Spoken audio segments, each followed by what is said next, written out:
یاریەکی تۆپیپەی جیاوازە لە شاری کەربەلا. یاریزانەکان نابینان و لە نێو یاریگاکە جاکۆ بوونەتەوە و مەشق و ڕاهێنان دەکەن.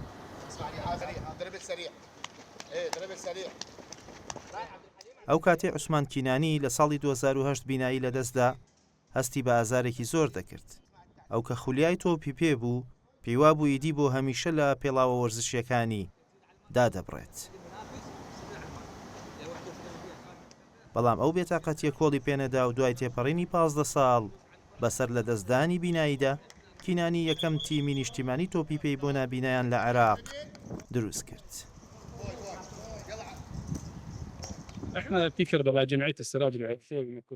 ئێمە لە کەربەلاین کۆمەڵەی سەراج لە ساڵی 2016 دامەزرا.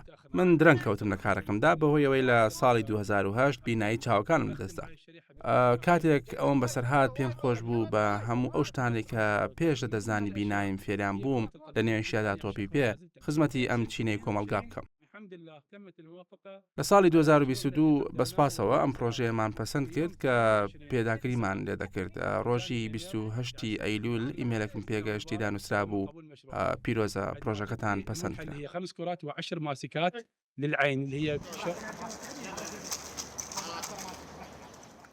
تارێق مەولا سەرۆکی فیدراسیۆنی تۆپی پێی عێراق بۆ نابینایان باز لە جیاوازی یاریزانانی نابینا و تواناکانیان دەکات و دەڵێت بەڕاستی ئەرکێکی قورس بەجێدەێنن. هي صعوبة حقيقة يعني أنا أباوع عليها أقول يعني هاي الإمكانية. بەڕاستی سەختە من کاتێک تەماشای یاریزانەکان دەکەم دەڵێم توانایان لە ڕادە بەدەرە چونکە ڕاهێنان بە تۆپ دەکەن هاوکات بە ماسوولکە و دەمارەکانیان. ئەوەی جیاوازە لەم یاریزاناندا هەستەکانیانە تەنانەت کاتی یاریش تەواو جیاوازە چونکە ئەم یاریزانانە بۆ پەیوەندی چاوەکانیان بەکار ناهێنن بەڵکو دەمیان بەکاردەهێنن.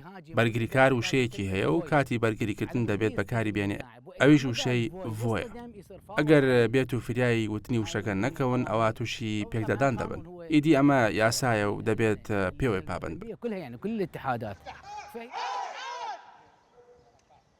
صار 5 أشهر ماكو رواتب ما موزعين على فكرة مو بس. وا 5 مانگە موچە نییە موچە دابش ناکەن. هەرتەنها ئێمە نا بەڵکو تەواوی ئەندامانی لیژنەی پارالیمپیک و فیدراسیۆن ئەوە کێشەیە و ڕوبەڕووی یاریزانەکان دەبێتەوە. ڕەنگە یاریزان خۆی ماندوو بێت و کاری دیکەشی نەبێت.